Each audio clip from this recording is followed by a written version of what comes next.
bienvenue. Bonjour à toutes les personnes qui participent aujourd'hui. Delphine, Anne-Claire, Céline, Margot. Bonjour à tous. Bonjour. Bonjour. Bonjour. N'hésitez pas à nous dire si vous nous voyez bien. Super, merci. Apparemment, tout est OK pour l'image et pour le son.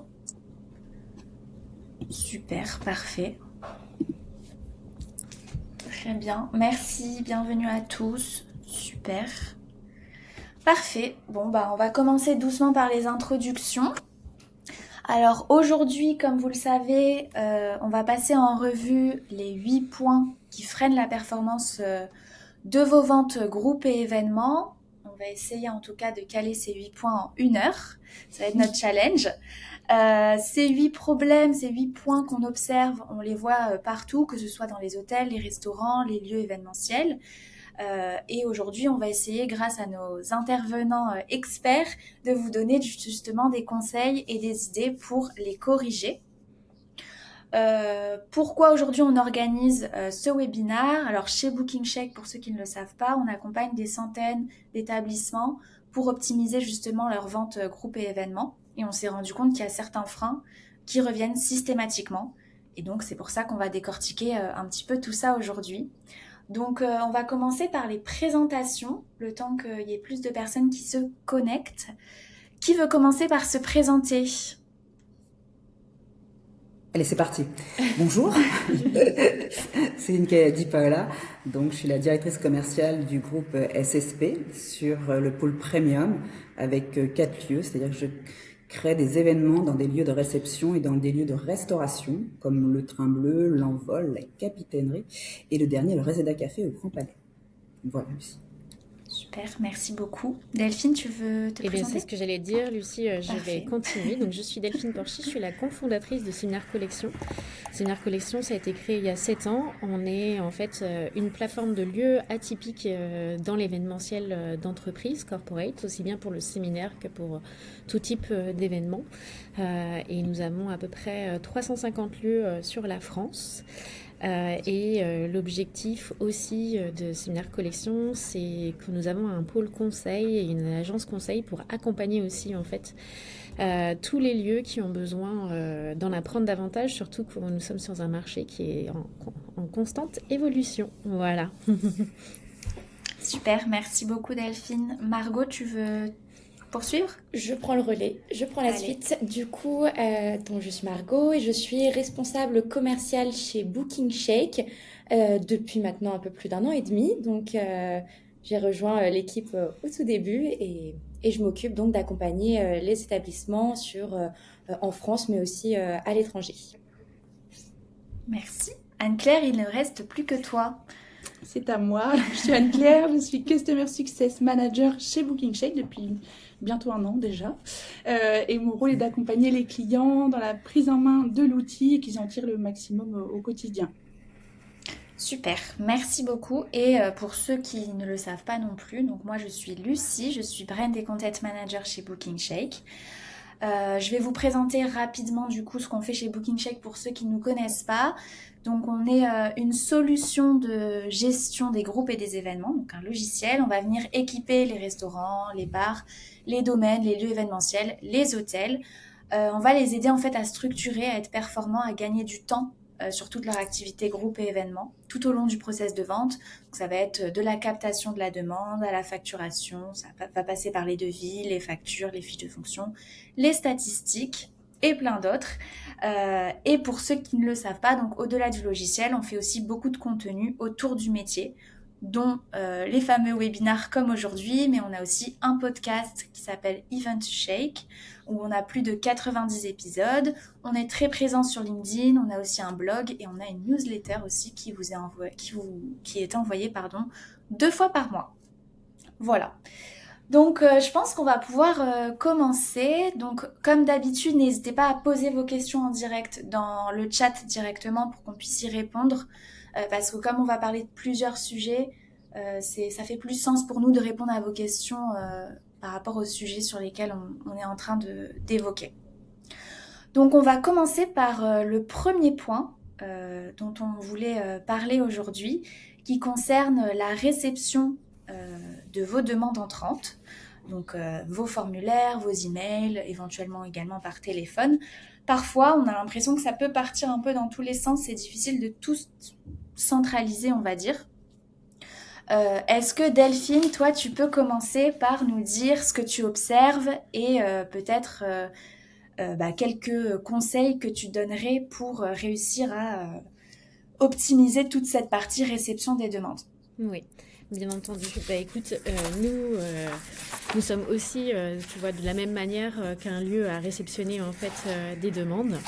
Et en fait, il faut être assez organisé. Tu as raison parce que la structure et l'organisation, c'est en fait primordial. Et quand on est plusieurs aussi sur un pôle, eh bien, j'en ai toujours un qui va travailler sur les nouvelles demandes et un autre qui va travailler aussi sur le suivi ou les relances. Donc déjà, en termes d'organisation, si vous êtes plusieurs, soyez un peu organisé dans la réception en fait des demandes pour que en fait ça soit que vous ayez du temps aussi pour le reste, parce qu'en fait en plus en événementiel on a des périodes où on peut avoir beaucoup de demandes en même temps, donc ça peut être aussi un petit peu stressant parce qu'on sait qu'une des réussites aussi c'est de répondre rapidement, mais en tout cas une des premières choses c'est aussi de la prise en charge du client rapidement, sans forcément répondre avec la demande et le devis tout de suite, mais en tout cas prévenir le client qu'on prend en charge en fait sa demande. Donc ça c'est une des premières choses que je peux conseiller. Alors Delphine, excuse-moi, je me permets de te couper parce qu'on nous dit qu'on ne t'entend pas très bien, qu'on t'entend de très loin. Ah, d'accord. Donc je sais pas du tout. Je vais essayer de mettre mon micro plus près. J'espère que ça va mieux et que vous m'entendez mieux. Donc pour le coup, voilà, en fait, ce qui est très important, en effet, c'est vraiment en fait cette organisation en fait où il y a un moment pour la prise en charge des demandes et un moment pour le reste en fait de l'activité et du suivi. Et bien entendu, dans cette réception, en fait, faut aussi prendre contact avec le client par téléphone. Voilà. Je vais peut-être pas tout continuer. Peut-être que Céline aura certainement des choses à rajouter, mais voilà.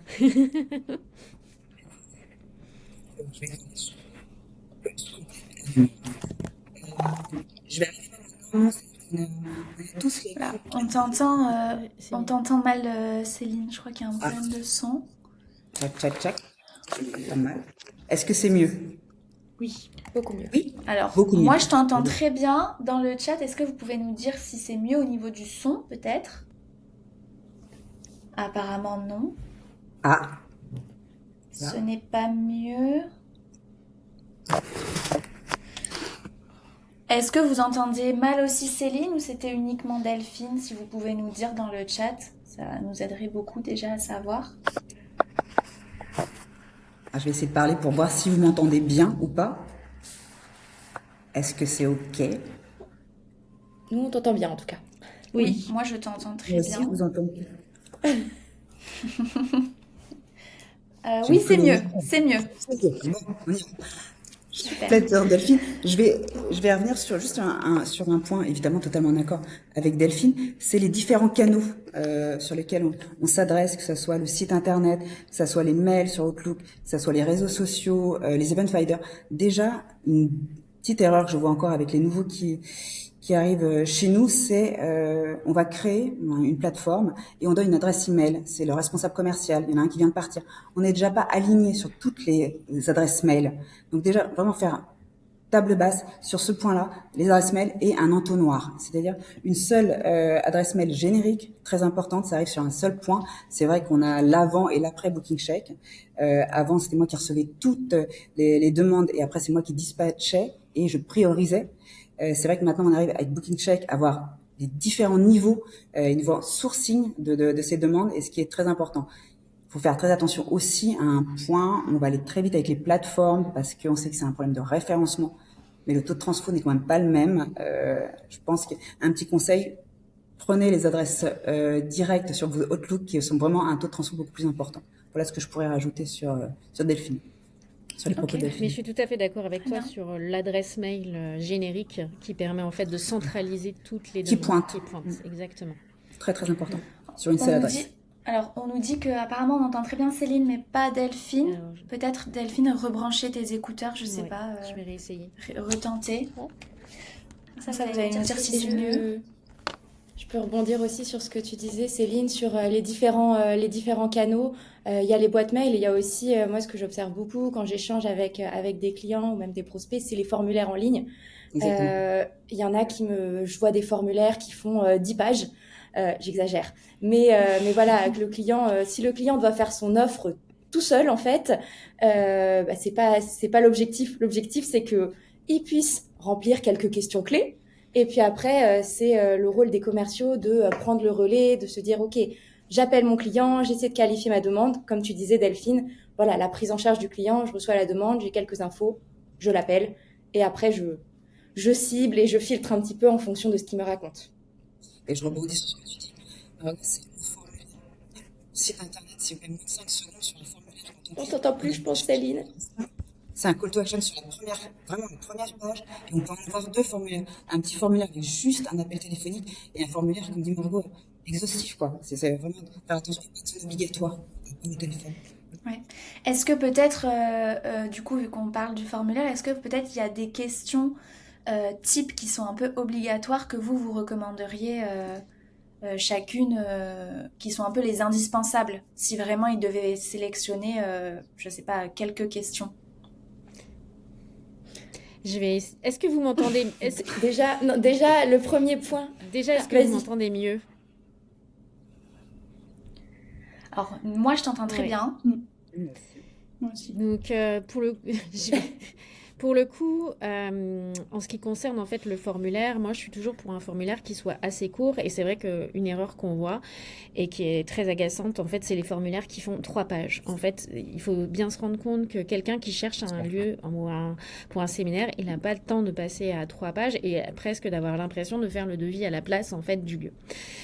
Pour le coup, sur les demandes, bah, bien entendu, c'est la date de l'événement, c'est le nombre de personnes, s'il y a des chambres ou pas de chambres, voilà. Et les coordonnées mail et téléphone me semblent en fait la priorité. Et un champ commentaire parce que comme ça permet à la personne, si elle a envie d'expliquer exactement ou d'être assez courte, et auquel cas, Je suis désolée, Delphine, je te coupe, mais apparemment, on t'entend pas du tout. Ils disent qu'on t'entend pas du tout. oui. Peut-être sans Je vais écouteurs. essayer sans les sinon écouteurs.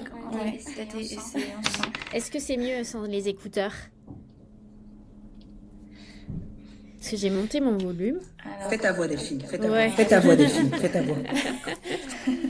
J'ai monté le volume, donc j'espère que c'est mieux en fait pour en tout cas ceux qui nous écoutent.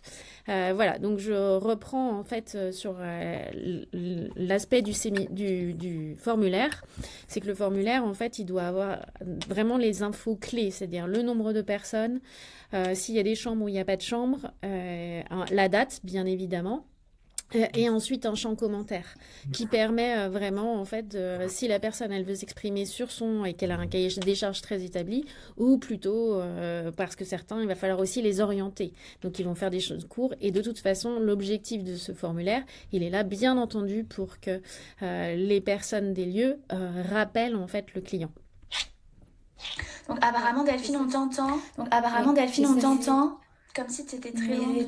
Comme si tu étais très loin de. Pourtant je suis de très ton près micro. mais en général bon j'essaie de me rapprocher encore. J'ai peur qu'on résonne.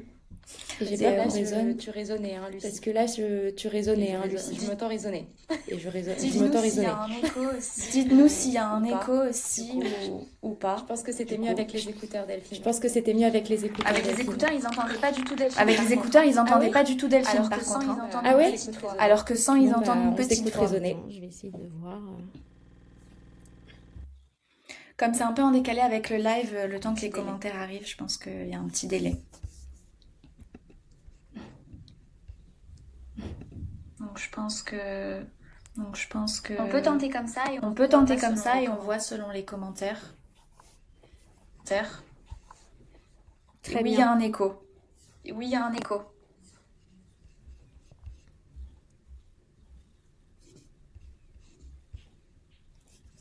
Écho. On continue avec l'écho quand même. Il y a un fort écho. Est-ce que vous préférez l'écho ou vous préférez quand Delphine a ses écouteurs? Alors, j'ai essayé de monter le son et je vais réessayer avec les écouteurs. Alors, moi, déjà, je t'entends plus fort aussi. Oui, tout à Même fait. si je t'entendais bien. Est-ce que c'est mieux? Alors. Oui. Alors là, il n'y a plus d'écho, du coup. Je pense que c'est mieux. Bon, bah, désolée pour ça. C'est les aléas du direct, malheureusement. On n'a pas de commentaires pour l'instant, donc bon, on va rester comme Et ça, on aussi, va tenter. Vas-y, Dis-nous ce que Margot. tu en penses, Delphine, mais je pense qu'aussi ce qui peut être intéressant, c'est de demander parfois si les dates sont flexibles, ce type d'information. Parce que moi, je rencontre aussi des établissements qui me disent: Ah, mais est-ce que je peux bloquer les dates pour que le client ne puisse pas faire de demande à cette date? Ce que je recommande, c'est en général, vaut mieux pas bloquer le calendrier pour qu'il choisisse sa date parce que au moins on reçoit la demande. Après, vraiment, c'est pas flexible, tant pis, on trouvera une solution, mais au moins le contact, on l'a. Ça, c'est vraiment un point aussi que j'entends souvent et auquel je réponds vaut mieux pas bloquer les dates. Je sais pas ce que tu en penses, hein, mais je pense que Je suis c'est mieux complètement de laisser d'accord. ouvert pour tout le monde. Tout à fait. Totalement. Et ben là, apparemment, le son est parfait. Donc, très bien. On continue comme ça. Bon, bah, très bien. Pour le premier point, est-ce que quelqu'un avait quelque chose à rajouter ou pour vous, on a fait le tour de la question? Enfin, en tout cas, le maximum qu'on puisse faire en peu de temps, on va dire. Non, c'est bon pour moi. Très bien. On va passer du coup au deuxième point. Donc le deuxième point qu'on a observé concerne principalement la prise en charge et la qualification. Donc dans le chat, dites-nous un petit peu si vous appelez systématiquement tous vos clients dès que vous recevez une demande entrante ou pas. Comme ça, on voit un petit peu la tendance, on va dire. Céline, toi, par exemple, est-ce que tu veux commencer par rapport à la qualification, nous expliquer comment ça fonctionne avec les établissements que tu gères, du coup? Très bien. Un petit rappel, sincèrement, un appel vaut 1000 mails. C'est la règle de base. C'est si vous n'appelez pas votre prospect, c'est pas de prospection, pas de personnalisation, pas de taux de transformation. C'est la base, j'oblige tout le monde, et moi la première, à appeler. Déjà, pour dire qu'on a accueilli la demande, qu'on a réceptionné la demande, dire j'ai bien réceptionné. Mais c'est à ce moment-là aussi qu'on commence à qualifier son appel de rappel. C'est-à-dire qu'on va les poser des questions. Il me manque cette information, donner envie, faire du teasing, dire voilà, j'ai bien reçu votre appel, il me manque quelques informations, je voudrais échanger. Et on n'hésite pas à rappeler. Alors, je suis assez embêtante là-dessus, je vais jusqu'à 5 rappels. C'est 1, 2, 3 dans la journée ou sur les 48 heures. Si la personne elle est disponible, c'est à ce moment-là qu'elle nous envoie la demande, c'est à ce moment-là qu'elle est disponible, c'est à ce moment-là qu'on peut la voir et qu'on peut échanger. Donc, qualification obligatoire.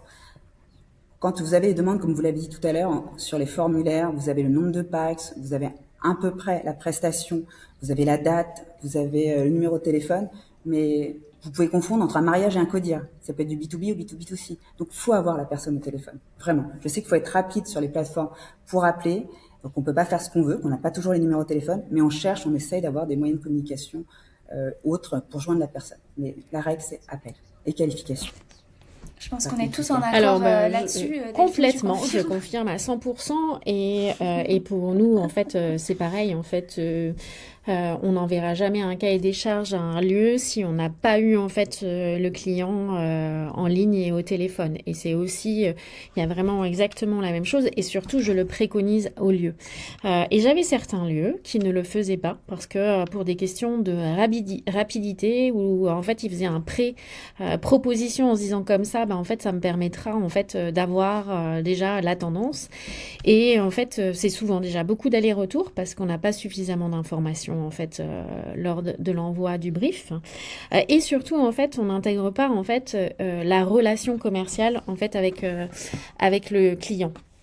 Le prospect, c'est-à-dire que il faut pas oublier qu'on fait de l'événementiel et dans l'événementiel il y a une chose qui est importante, c'est je vais aussi un peu décharger mon événement à quelqu'un sur place. Donc du coup il faut on rentre dans une espèce de collaboration. Moi je dis toujours c'est la co-création en fait d'un événement entre un prospect et le lieu.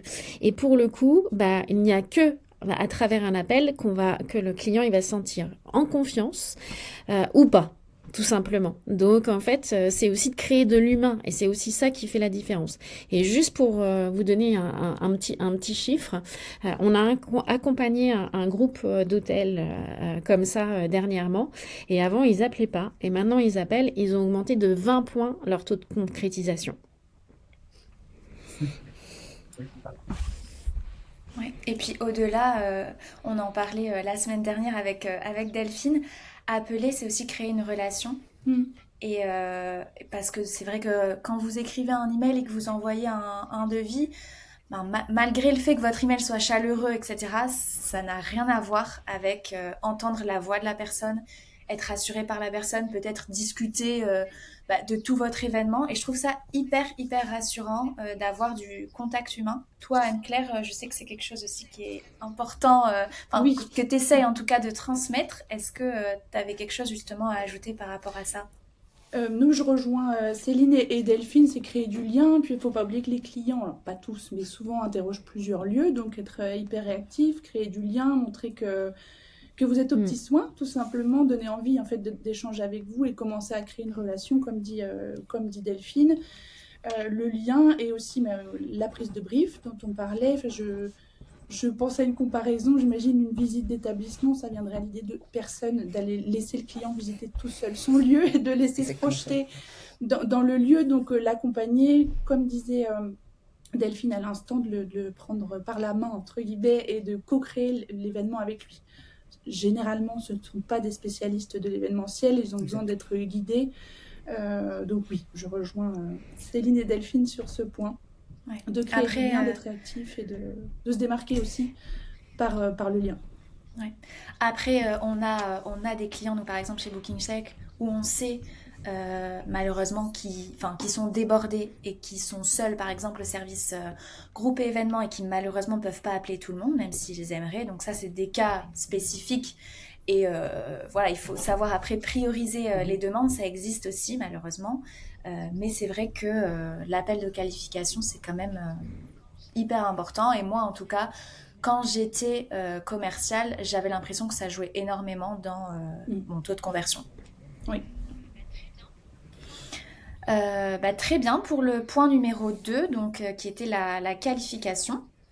Passons au point numéro 3, qui concerne un peu la valeur perçue à travers le devis. Est-ce que vous pouvez nous dire en commentaire, vous, comment sont un peu structurés vos devis? Est-ce que vous êtes plutôt team devis avec 1 ou 2 pages qui va à l'essentiel et ensuite vous envoyez une brochure en parallèle, ou est-ce que vous avez un peu un devis brochure où vous avez plein de photos, plein d'informations, mais aussi les tarifs et le budget global? Dites-nous un petit peu tout ça en commentaire. En tout cas, pour la qualification, pour information, on a une personne qui nous a répondu qu'elle appelait toutes ses demandes, donc c'est très bien. C'est très bien là-dessus. Les autres ont été un petit peu plus timides et n'ont pas répondu. Mais par rapport au devis, je pense qu'on a peut-être, tous des avis différents là-dessus. Est-ce que, Delphine, tu veux commencer à donner, oui, je veux bien. Alors en fait, moi, j'ai pas un avis tranché. Voilà, par rapport à ça. En fait, il y a plusieurs niveaux. C'est-à-dire qu'aujourd'hui, il faut pas oublier que les lieux, ils vont être aussi en concurrence avec des grosses plateformes comme type Cactus, Nabour, Rijolt, Aléo, et qu'aujourd'hui, ils ont tous un espace client. Voilà. Et c'est en ça où en fait c'est en train d'évoluer et ça change, c'est qu'on digitalise de plus en plus en fait la proposition en fait commerciale. Donc il n'y a pas en fait alors je dirais que quand il y a la possibilité d'avoir un espace client où on peut avoir tout intégré avec des photos, la présentation brochure et après bien entendu le devis, je trouve que c'est extrêmement en fait qualitatif et on monte aussi en termes de niveau forcément de compétences et on arrive à se placer en termes de professionnalisme par rapport à des grosses structures comme celle-là. Ceci dit, ce n'est pas tous le cas. Moi, ce qui me semble important et souvent en fait, et je l'ai vu avec un client et on a échangé et on a fait évoluer ça, c'est que du coup, s'il y a un mail d'accompagnement plus en fait une brochure de vie, il faut aussi que le mail d'accompagnement encore une fois, il donne envie. C'est vrai que quand on parlait de la relation en fait commerciale et quand on qualifiait, bah, l'idée c'est aussi que nous en tant que lieu, on donne envie en fait à la personne en face de nous de dire bah moi j'ai vraiment envie que vous veniez chez moi. Mais en fait, toutes ces informations et toute cette partie, on va dire vraiment, on va dire plaquette ou brochure ou proposition commerciale, elle doit avoir toute de donner envie. Donc du coup, il peut avoir plusieurs solutions aussi par rapport à ce qu'on a en tant que tel. Mais en tout cas, il faut que ça soit quand même assez concis dans l'information et aller voilà, au plus juste en tout cas pour le prospect.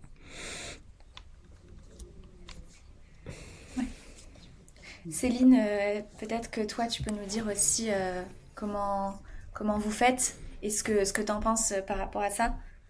Tout à fait. En accord avec Delphine, il n'y a rien d'arrêté et ça dépend de la personne.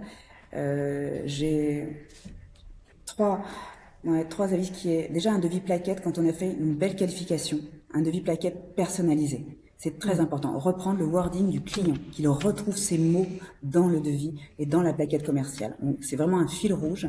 Ce qu'il a demandé, il faut qu'on le fasse rêver et qu'on aille même plus loin de ce qu'il souhaitait. Et ça, c'est vraiment quand là, on a bien qualifié la personne, qu'on a été très très loin dans la relation client, on fait un beau devis personnalisé.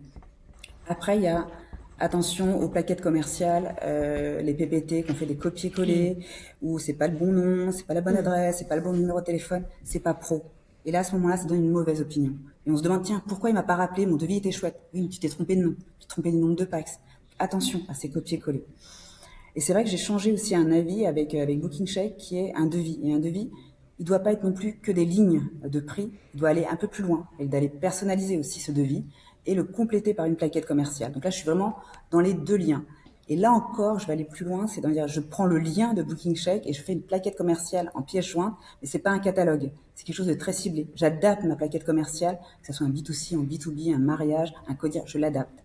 Donc, c'est pour ça que je suis pas arrêtée sur, c'est un devis plaquette, c'est plusieurs formules, ça dépend du client et c'est vraiment de la qualification et de la personnalisation. Et si je peux rajouter, il faut pas oublier que ça dépend aussi du chemin en fait on va dire de décision. Voilà, parce qu'il peut y avoir plusieurs chemins de décision.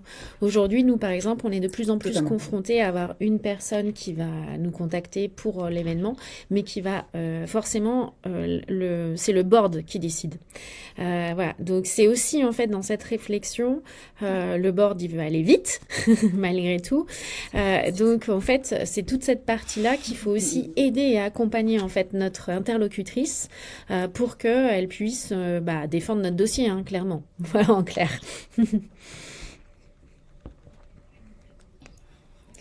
Et petit tips que je peux donner suite à ce que tu disais, Céline, moi, à chaque fois que je vais rencontrer un prospect, évidemment, je vais regarder un peu la brochure et ça m'est arrivé à plusieurs reprises de tomber sur une brochure où en bas, c'est pas le bon contact. La personne ne travaille plus dans le lieu.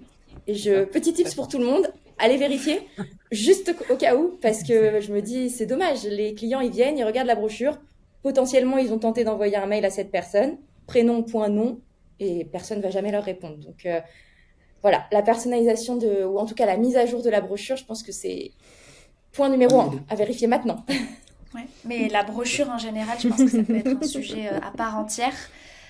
Parce que c'est vrai que moi je trouve que la brochure, ce qui est hyper important, c'est que ça permet de se projeter, surtout pour les clients qui peuvent pas venir visiter de suite ou même jamais, parce que moi j'ai organisé plein d'événements où les clients pouvaient pas du tout venir visiter. Et en fait, c'est vraiment, moi je vois la brochure comme un document qui accompagne dans la projection de son événement. Donc, alors on a quelques commentaires, je me permets, si ça vous va. Justine qui dit un espace client, c'est un vrai atout qui doit être accessible sans avoir à créer de mot de passe. C'est vrai, ça peut être un frein s'il y a un mot de passe. On a Audrey qui nous dit qu'elle appelle toutes ses demandes, mais qu'elle lutte avec ses stagiaires et ses petits jeunes qui ont l'habitude de rester derrière leur écran. C'est vrai que c'est difficile. C'est vrai que c'est difficile de prendre son téléphone, on va dire. C'est pas facile. Ce n'est plus dans les habitudes. Voilà. Par contre, moi, j'ai fait des ateliers avec mes équipes pour ça. Ouais, j'ai fait des jeux de rôle, C'est une bonne voilà, idée, ça. pour Ouais. les De entraîner faire et des... surtout leur donner Ouais. confiance parce que aussi le téléphone, c'est pas forcément une évidence pour tout le monde. Oui, c'est vrai. C'est Mais vrai, Ouais. même c'est pas un du ex.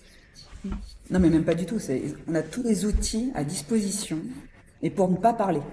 C'est les emails, c'est WhatsApp, c'est Snapchat. On ne parle pas, et ils ne parlent pas.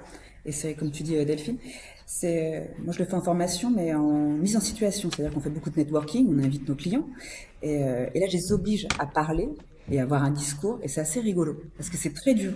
C'est très dur, et après le vocabulaire vient au fur et à mesure, et c'est un bon exercice de les mettre en situation.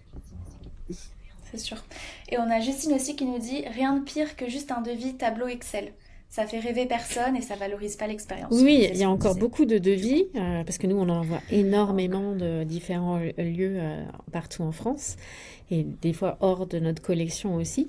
Et pour le coup, en fait, ça reste encore relativement catastrophique. Voilà. C'est le constat qu'on fait tous, je pense, pour l'instant. Anne-Claire, toi, je sais aussi que quand tu accompagnes justement nos clients avec BookingCheck, tu leur présentes l'espace client, etc. Tu vois pas mal de choses. Donc peut-être on a déjà dit plein de points, mais je sais pas si tu voulais rajouter quelque chose. Moi, je suis aussi assez nuancée sur les devis plaquettes. Alors, je suis pas une grande fan des devis à 50 pages, hein, comme personne. Le souci avec ce type de document, à mon sens, et ce que j'ai expérimenté quand j'étais commercial event, c'est la déperdition d'informations. Le client va nous dire, mais j'ai pas vu, j'ai pas lu. Ça peut être noté en page 5 sur 8, par exemple, et l'info va se perdre.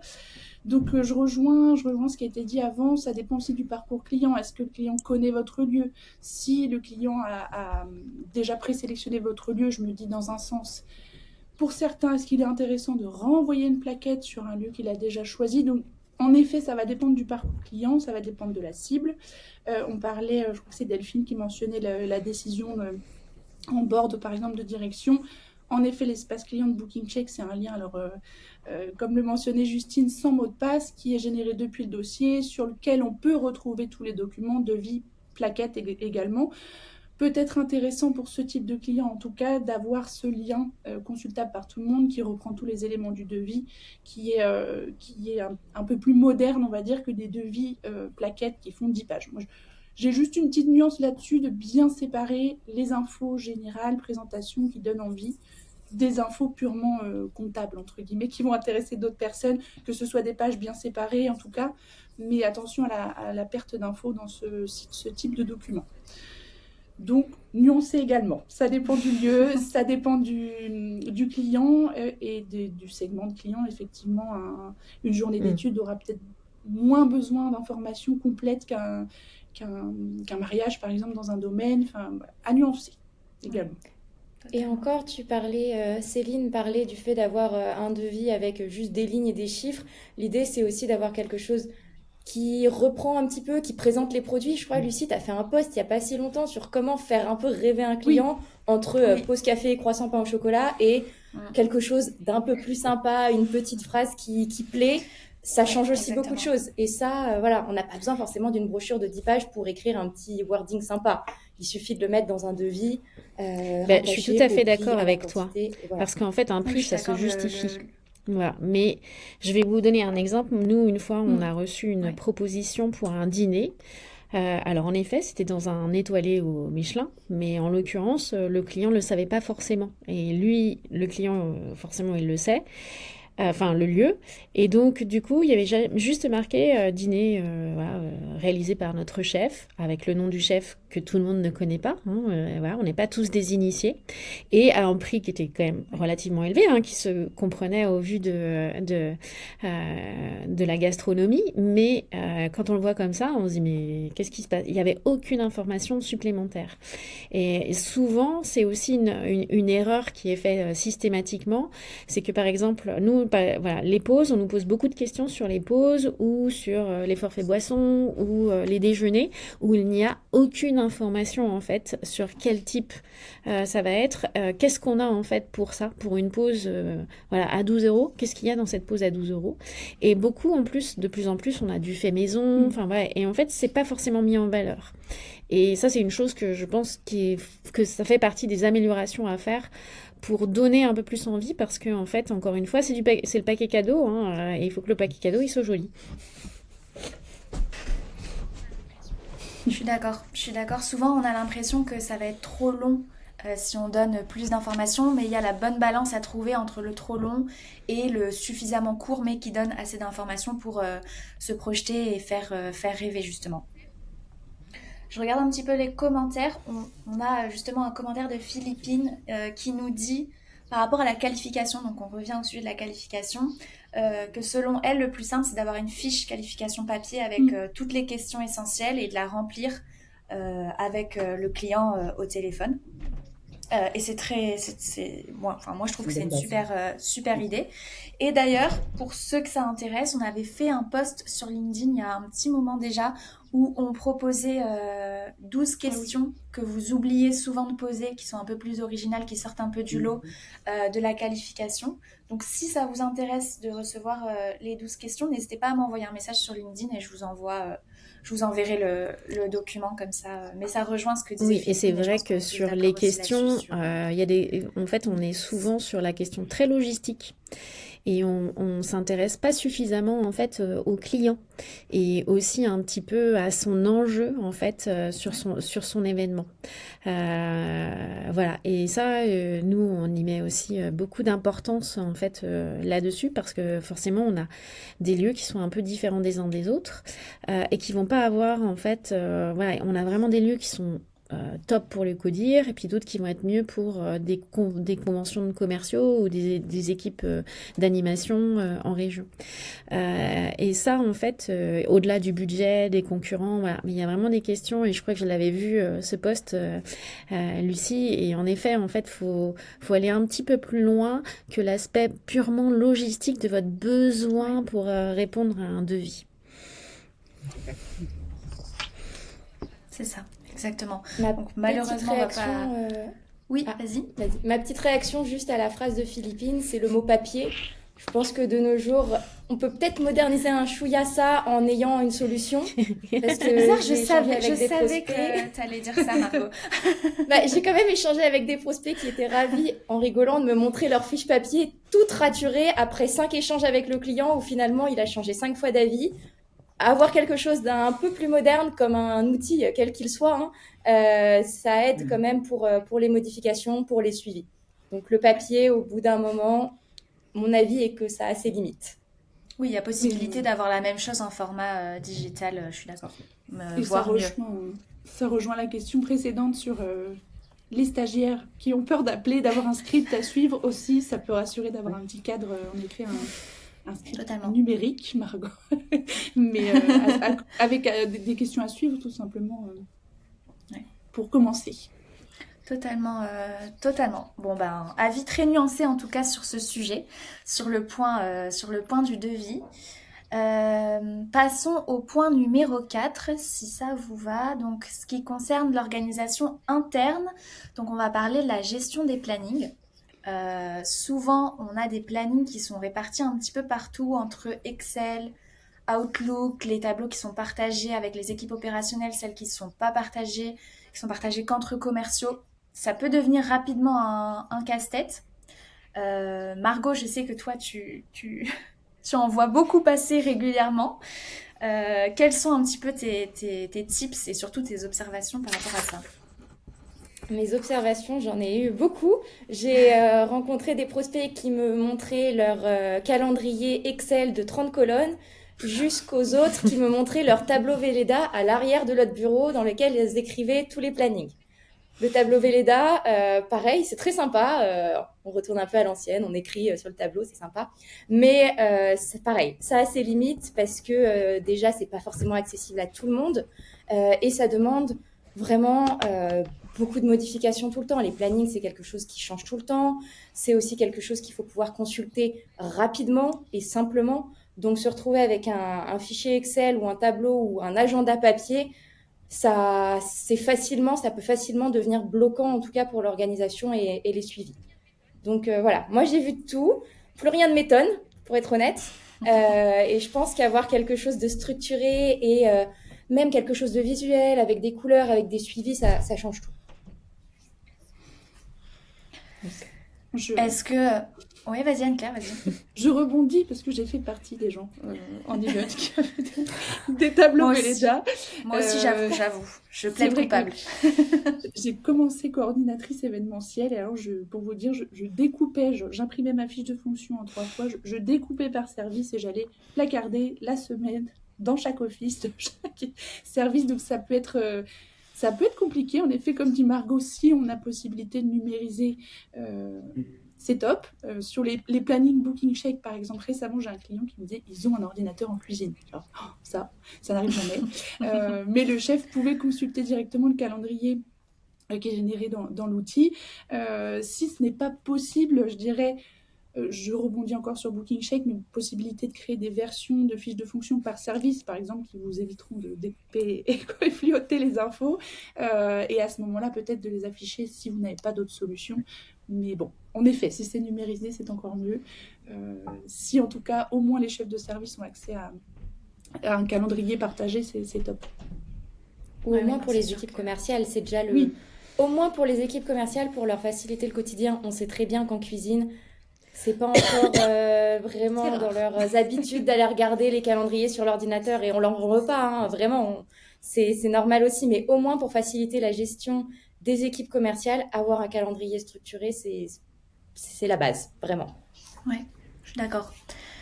Je suis totalement d'accord sur ce point-là. Est-ce que Delphine et Céline, vous vouliez ajouter quelque chose ou vous étiez d'accord aussi avec ce qui a été dit? Oui, moi, ce que je vois aussi, c'est la perte de temps. En fait, c'est vraiment, c'est en fait l'optimisation du temps. Et comme souvent ils disent qu'ils n'ont pas de temps, en fait, rien que de ça et de pouvoir optimiser cette partie-là, bah, ça nous permettra d'avoir plus de temps pour des choses qui est commerciales. Voilà. Voilà. Et en parlant de ça, justement, ça fait le bon... Oui, vas-y Margot. Ça évite aussi les oublis parce que pareil, j'ai rencontré parmi les problématiques, j'ai rencontré des prospects qui me disaient, je me suis retrouvée l'avant-veille à voir qu'en fait j'avais 2 événements le même jour, la même salle. Parce qu'au moment où j'ai envoyé les devis, j'avais pas mis en option, etc. Et avoir un calendrier qui est un peu en bazar, et ça crée ce genre de situation. Et faire des points fiches de fonction hebdomadaire. On voit beaucoup de clients qui ne le font pas, enfin, en tout cas dans les clients avec lesquels j'échange, mais voilà, prendre ne serait-ce qu'une demi-heure tous ensemble pour revoir tous les events de la semaine suivante. Tout le monde ne le fait pas, mais ça peut être utile. Oui, c'est hyper utile, moi je suis d'accord. Pour moi, c'est indispensable. Delphine, tu parlais justement de gain de temps. Ça me fait penser au point suivant, donc je pense qu'on va pouvoir passer au prochain.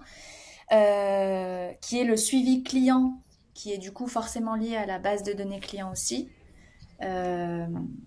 Dites-nous d'ailleurs dans le chat, vous, comment aujourd'hui vous arrivez à suivre vos clients? Est-ce que vous avez une base de données sur Excel ou est-ce que vous avez un outil dédié?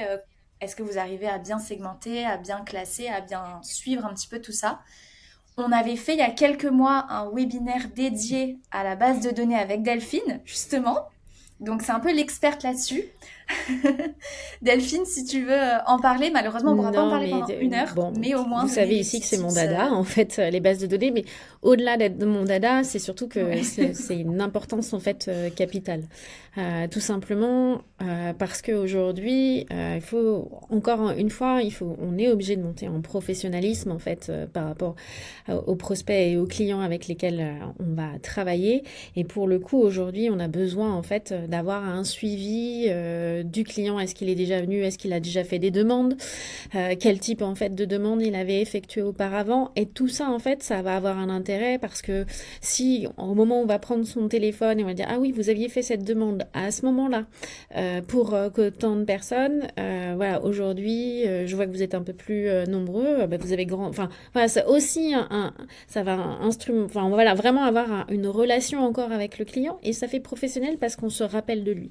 Et ce qui est très important, quand même, c'est cette partie-là. Et bien entendu, on reçoit tellement de demandes qu'on ne peut pas tous s'en rappeler, mais le fait d'avoir un outil qui va nous permettre d'avoir cette information très vite, il ne faut pas oublier qu'on a des entreprises aujourd'hui qui sont face à nous, qui sont extrêmement organisées, et donc on est obligé aussi d'être comme eux, parce que en fait, ils ont cette habitude-là.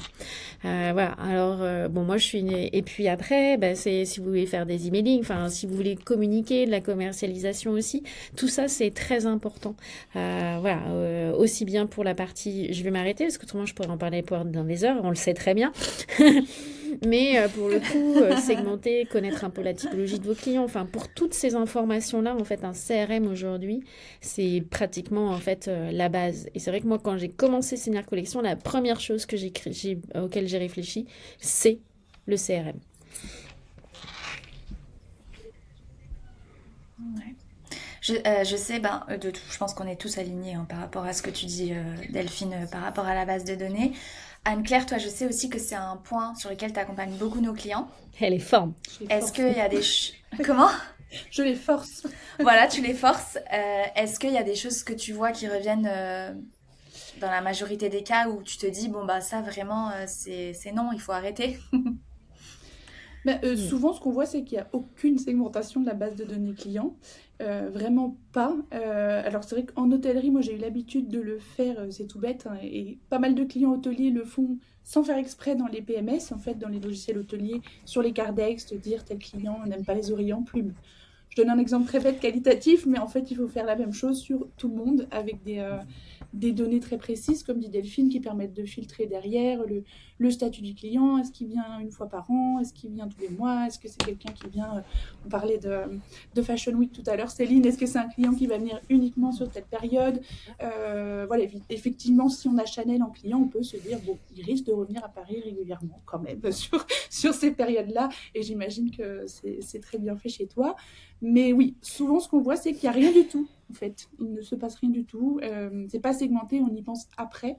Alors là, effectivement, depuis quelques semaines, je travaille dessus avec certains de nos clients que je ne citerai pas, qui font un gros boulot, mais qui font un gros boulot et qui est essentiel et qui est top. Et souvent, on se rend compte quand la prospection commerciale commence, quand on se dit...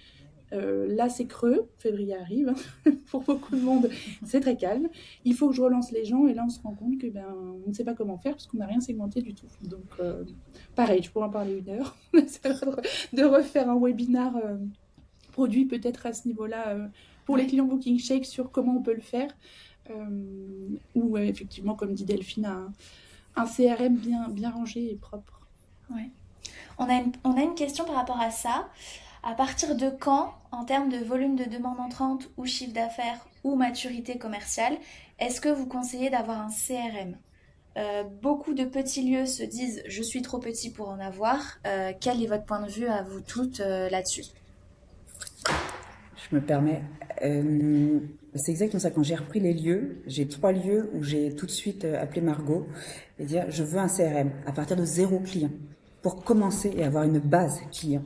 Parce que j'ai mon 4e lieu qui fonctionne très bien, où ils sont encore avec des classeurs et des tableaux Excel. Faire ma relance client avec des tableaux Excel et des classeurs, c'est un petit peu fastidieux. Et donc oui, c'est à 0. J'ai commencé comme ça tout de suite, on prend les bonnes bases, on a une vraie data, et si on change de chargé de clientèle et autres, on a un suivi data, et tout de suite, et on fait nos rappels clients, c'est bien basé et bien acté. Donc là, je dirais, c'est pas une question de chiffre d'affaires, c'est une question d'avenir sur vos emailing, vos newsletters. Je suis complètement d'accord avec Céline. En fait, c'est une base qu'il faut intégrer dès le départ parce que c'est pas pensé pour le moment présent, mais pour l'avenir. Exactement. Margot, toi, je sais que tu accompagnes beaucoup de lieux qui ont même pas encore ouvert. Oui, ah oui, ça c'est sûr qu'il y en a pas mal qui me disent on ouvre à telle date, j'aimerais bien m'y mettre dès maintenant, on va commencer à commercialiser. Anne-Claire est d'ailleurs en ce moment en train de travailler avec un lieu qui va bientôt ouvrir et qui est en train de mettre Booking Shake en place. Donc c'est sûr que c'est essentiel.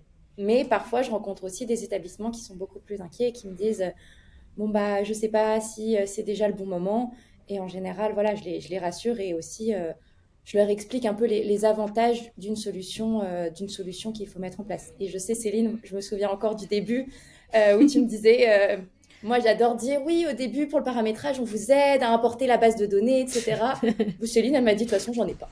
Comme ça, c'est facile, j'ai pas de base de données à importer, pas de problème. Donc, ouais. C'était plus facile comme ça. C'est vrai, on travaille ensemble sur différentes fonctionnalités, on apprend et c'est un apprentissage pour tout le monde et c'est très intéressant. D'avoir une belle base de données, c'est essentiel. Et je reprends les codes de Delphine qui sont les codes littéraires de l'événementiel. Pour vous, je reprends ces codes, j'aime bien que mon client rappelle ce qu'il me finit, je reconnais son numéro, je reconnais toutes les prestations qu'il a pu faire antérieurement. Ça, je peux essayer de le faire avec Booking Check, c'est vrai, mais on essaie de le faire avec Booking Check. Mais il faut aussi l'alimenter et l'implémenter au fur et à mesure. C'est sûr, c'est important. Et la mettre à jour aussi, sa base de données régulièrement, c'est important. Très bien, et bien, je pense qu'on a fait le tour sur la base de données. Donc ceux qui nous écoutent et qui n'ont pas de base de données, allez-y, foncez, n'hésitez plus. On est tous d'accord là-dessus. Le prochain point dont on voulait parler, c'est un sujet sensible, c'est la facturation. Ça va faire peur à tout le monde. Voilà, ça va faire peur à tout le monde. Et c'est toi d'ailleurs, Anne-Claire, c'est un peu ton sujet de prédilection. C'est toi qui vais les faire fuir. Alors, prédilection, je ne dirais pas ça. Mais on a beaucoup de questions clients au quotidien sur ce sujet qui est assez sensible. Alors, ce qu'il faut savoir, c'est que vous avez... Je ne vais pas tout dérouler aujourd'hui parce que je ne veux pas faire partir tout le monde avant la fin. Mais vous avez des mentions légales vraiment obligatoires pour tout ce qui est devis facture. Donc, je commencerai par là. Attention, vous risquez des amendes. Même chose, je ne dirai pas les montants. Je les tairai ici.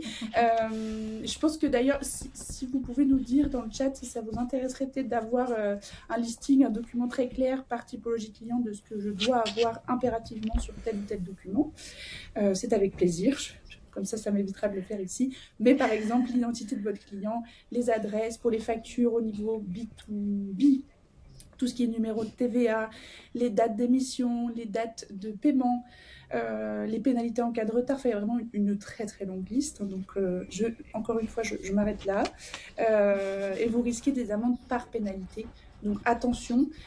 Sur certains outils, je sais que c'est le cas chez Booking Shake, vous êtes obligé de les mettre, l'outil va vous bloquer. Alors, c'est pas pour vous embêter. Au quotidien, on me dit, j'arrive pas à émettre, j'ai pas le numéro de TVA.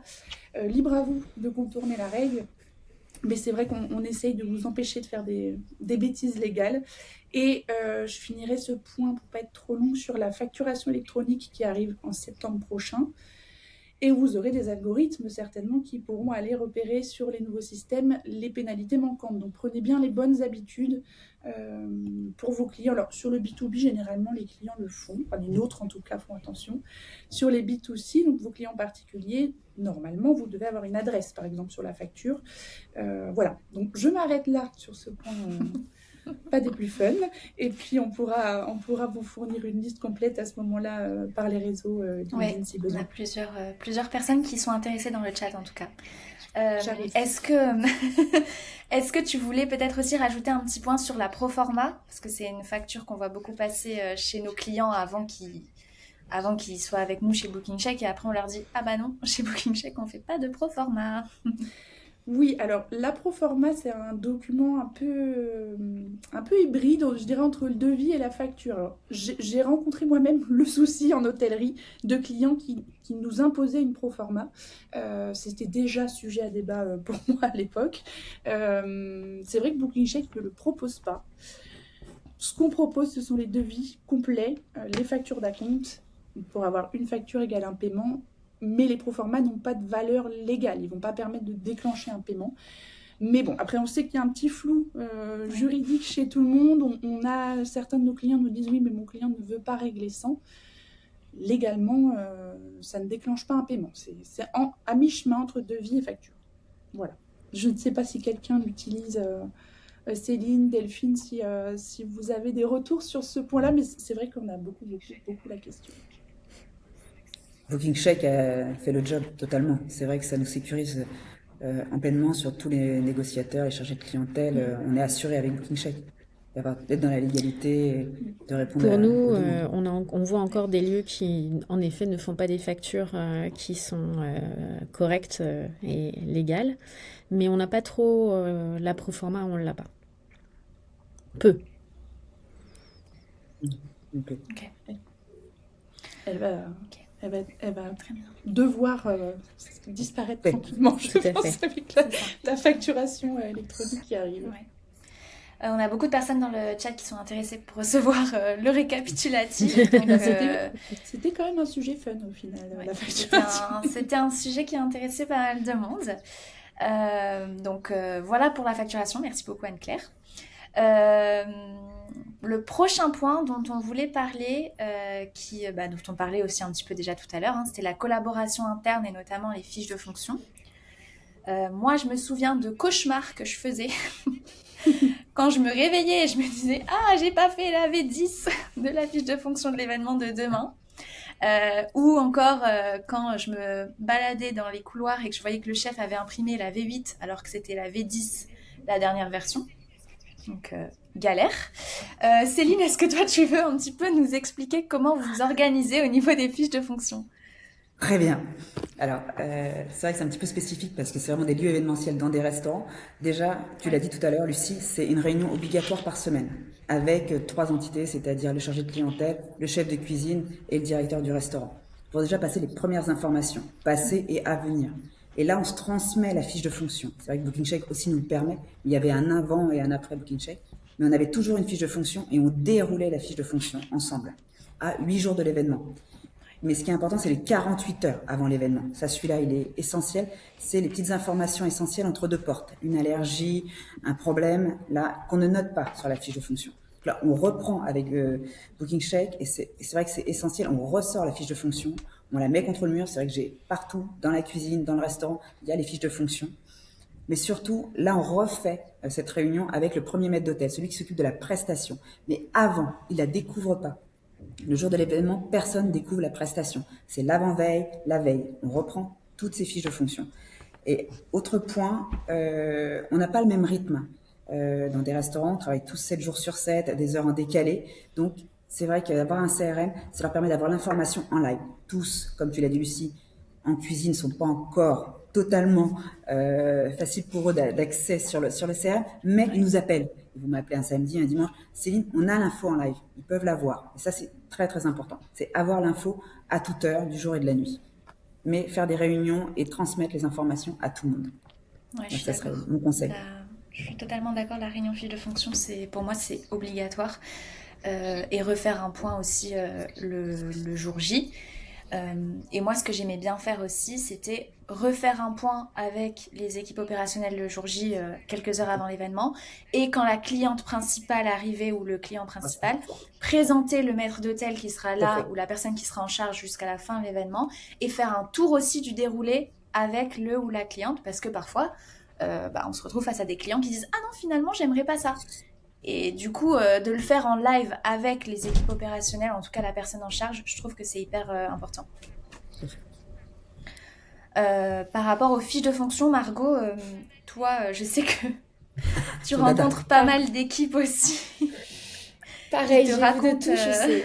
Ouais. Ouais, bah, c'est une des plus grosses problématiques quand on déroule un peu tous les problèmes. Il y en a pas mal, mais celle-ci, c'est une des plus grosses problématiques parce que, exactement comme tu le disais, on a une V1, V2, V3, V14. Et en fait, la cuisine, elle a encore la V10. La réception, ils ont la V12. Et on s'y perd. Et surtout, les mises à jour, ça prend un temps fou de tout mettre à jour à chaque fois. Parce que c'est pas le seul document. On en a mentionné d'autres avant. Les plannings, on a les fiches de fonction maintenant, potentiellement des devis à mettre à jour. On va y venir, je crois, après. Je suis pas sûre qu'on ait le temps de l'aborder, mais les statistiques, parce qu'à chaque fois qu'il y a une modification, il faut mettre encore un autre fichier à jour. Donc, en fait, la fiche de fonction, on essaie de ne pas la faire passer à la trappe, mais ça peut arriver aussi qu'une information soit loupée, en fait. Et aussi les communications en interne. Si c'est, je sais pas, mon collègue qui prend l'appel du client qui demande une modification pour sa prestation, mais qu'en fait, c'est pas moi qui m'occupe de son dossier, où est-ce que je renseigne cette information? Comment je retrouve la fiche de fonction que mon collègue a créée pour cet événement? Donc pareil, c'est important aussi de structurer tout ça, de savoir où sont les documents, que modifier, à quel moment, et d'avoir tout qui s'automatise en fait. Se dire, ok, je modifie à un endroit, ça met à jour partout. Donc tout le monde a les informations. Ouais. Parce que les communications en interne entre les différents services, ça peut vite être compliqué. Ouais. Anne-Claire, toi, je sais justement qu'avec nos clients, tu essayes de les accompagner là-dedans et de leur donner un peu tes bonnes pratiques avec Booking Shake, mais peut-être que ça peut être aussi ceux qui n'ont pas forcément Booking Shake. Est-ce que là, par rapport à ce qu'on a dit, tu aurais des choses à rajouter que toi, tu conseilles régulièrement? Pas beaucoup de choses à rajouter, je suis complètement d'accord. La seule chose que je crois qu'on en avait déjà parlé dans un live, je ne sais plus, c'est les informations qui concernent l'événement et les informations qui vont concerner tous les événements. Ça, on le voit assez souvent, de surcharger une fiche de fonction qui est censée être très dédiée à un événement avec des consignes qui s'appliquent à tous. Je dirais la meilleure idée, c'est de faire une fiche, par exemple en interne, sur... je reprends un exemple, encore une fois, je sais plus, je crois que c'était un domaine, qui notait dans la fiche de fonction générale pour l'équipe ménage, attention à bien regarder qu'il n'y ait pas de poussière, attention à bien regarder que l'écran est branché. Enfin, vraiment ce genre d'infos, de les isoler totalement, de garder vraiment ce qui concerne purement l'event sur la fiche et ce qui concerne tout le monde dans l'office, avoir peut-être une fiche récap, pour j'en sais rien de ce type de consignes. Et puis non, pas grand-chose à rajouter, si ce n'est ce que je disais tout à l'heure, d'avoir plusieurs versions pour s'éviter des découpes, du fluo. Ouais. Je me parle beaucoup de la cuisine, mais c'est vrai que les chefs, ils ont besoin d'avoir l'info essentielle, ils n'ont pas besoin de savoir la mise en place de la salle en U ou ce genre d'infos. Donc voilà, bien cibler les infos, pas hésiter à faire une fiche cuisine, par exemple, une fiche générale pour que tout le monde puisse être au courant de la structure de l'event. Voilà. Très bien, parfait. Bon, je vois qu'on a atteint, il est déjà midi. On a un dernier point qu'on voulait aborder, donc pour ceux qui sont encore connectés, qui est les chiffres, donc les statistiques. Dites-nous dans le chat si vous êtes encore là, quels sont vous les chiffres que vous arrivez à suivre en temps réel. Donc tout à l'heure on parlait de la base de données qui était le dada de Delphine. Les chiffres, c'est aussi un peu ton dada, Delphine, de ce que je sais. Voilà, donc Oui. si on peut Alors, faire en fait, il y a deux choses, malheureusement, à mon sens. En termes de statistiques, déjà, il y a des statistiques à deux niveaux. Il y a les statistiques au niveau, en fait, du pilotage commercial et il y a du statistique sur, en fait, la période des événements, voilà, et qui sont en fait deux choses différentes, qui vont pas forcément concerner les mêmes personnes, mais qui va être importante dans les deux sens, parce que ce dont on a besoin d'étudier, c'est les cycles d'achat. Par exemple, ça va être le chiffre d'affaires, mais pas que. En fait, souvent, on se contente en fait du chiffre d'affaires, mais le chiffre d'affaires, c'est une représentation infime, finalement, en fait, du volume et de ce que, en fait, on peut générer aussi en termes de volume d'affaires. Donc, il y a vraiment à deux niveaux. Alors, c'est vrai que moi, à mon niveau, ce qui m'intéresse plus, c'est vraiment le pilotage commercial donc de savoir, par exemple, le nombre de demandes qu'on reçoit par mois et aussi le nombre d'événements qui vont avoir par mois. Et là, c'est la demande et l'événement c'est la date in de l'événement. Et donc ça va pas avoir le même intérêt. Bien entendu, c'est aussi le panier moyen en fait de vos événements. Voilà. Parce que ça va aussi piloter votre stratégie commerciale par rapport à votre produit en tant que tel. Votre produit, il est idéal sur, je sais pas, on va dire un décodir de 20 personnes par exemple, mais vous faites en fait par exemple beaucoup de JE sur du 10-15 où vous avez la possibilité d'avoir des gros événements, mais vous avez aussi des petites salles et finalement vous êtes très fort sur les gros événements, mais sur les petites salles, il y a un taux d'occupation qui est très faible. En fait, donc tout ça, ça va être aussi, en fait, toute la partie chiffres, et on avait fait aussi carrément des workshops avec Clémence sur cette partie-là, mais en fait c'est vraiment très important pour aussi piloter votre stratégie à l'avenir. Voilà. Et en fait, il faut regarder tout ce qu'on perd, le volume de perdu et pourquoi on le perd, parce que c'est comme ça qu'on va s'améliorer. Voilà, j'ai fait court. C'est très bien, merci. Merci. De toute façon, je pense que ceux qui sont intéressés par le sujet resteront quelques minutes de plus. Est-ce que Margot, Anne-Claire, Céline, vous aviez d'autres petits points aussi à rajouter sur les statistiques ? C'est un gros Non, point très quand même. important. Donc, Oui, très très important, essentiel d'avoir les statistiques, les chiffres d'affaires bien sûr, le nombre de devis évidemment, le taux de transformation et d'aller chercher, comme a dit Delphine, ce qui n'a pas été, parce qu'on va toujours sur aller plus loin, ce qui a fonctionné, le panier moyen va plus loin. Non, qu'est-ce qui n'a pas été, où on n'a pas été bon? Est-ce que c'est la réception de la demande? Est-ce que c'est la transmission d'informations? Est-ce que c'est la rapidité? C'est vraiment aller chercher ce qui n'a pas, ce qui n'a pas convenu. Et aussi le sourcing, d'où ça vient, d'où viennent nos demandes. Et d'aller, parce qu'on pense que c'est la volumétrie souvent de la plateforme, mais non, ça c'est de la logistique.